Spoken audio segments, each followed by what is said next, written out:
Hi, I'm KK Fong with Jones Lang LaSalle, and here's something to think about. The importance of the BRIC economies to the ongoing global economic recovery cannot be underestimated.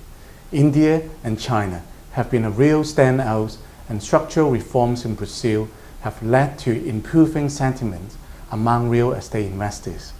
Only Russia lags behind, having been deeply impacted by the recession.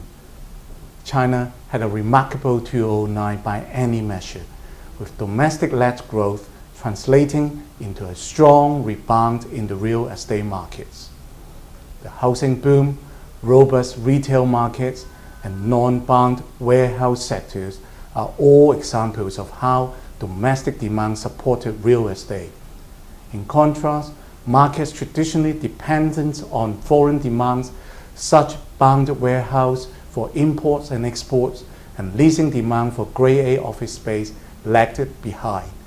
However, even this is now changing, as a surge in demand for offices in Shanghai from domestic financial service companies gives us reason to forecast a 15 to 20% rise in Grade A rent in Pudong.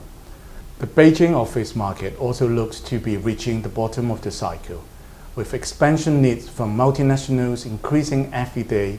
From a real estate investment perspective, the BRICS have seen their share of global transactions grow from 2% in 2007 to 8% in 2009. According to our research, China was the 6th most active investment market globally in 2009 and the #1 market if you include land sales.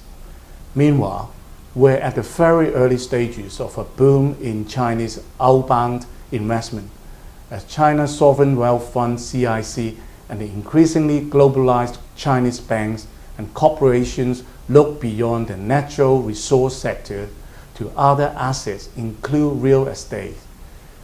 As debt and refinance issues continue to cast doubt on the recovery in the US, Europe, and Japan, the focus on China and the other BRIC economies will continue to grow in 2010.